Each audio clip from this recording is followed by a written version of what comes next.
ला ला ला ला ला ला ला ला ला ला ला ला ला ला. यस, डोळं तुझं टिपूर ग हे न्यू मराठी सॉन्ग आम्ही तुमच्यासाठी घेऊन येतोय श्री प्रोडक्शन या यूट्यूब चॅनलवरती. येत्या 12 तारखेला दसऱ्याच्या शुभमुहूर्तावरती गाणं रिलीज होतं आहे श्री प्रोडक्शन या यूट्यूब चॅनलवरती. मी म्हणजे की सीमा श्रीकांत हिरवे आणि सुनील कांबळे यांनी हे गाणं गायलं आहे. प्रवीण पगारे सरांनी गाणं लिहिलं आहे. महेश जाधव सर आणि प्रवीण पगारे सर यांनी ते गाणं संगीतबद्ध केलेलं आहे. 12 तारखेच्या मुहूर्तावरती आम्ही गाणं रिलीज करणार आहोत. श्री प्रोडक्शन ह्या यूट्यूब चॅनलला सबस्क्राईब करा, जेणेकरून ते तुम्हाला गाणं बघता येईल 12 तारखेला.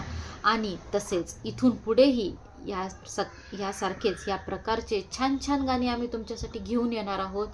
त्यासाठी चॅनलला सबस्क्राईब करा, जेणेकरून येणारं प्रत्येक गाणं तुम्हाला बघायला मिळेल. आणि गाण्याला भरभरून आशीर्वाद द्या, भरभरून प्रेम द्या तुमचे, हीच अपेक्षा. धन्यवाद.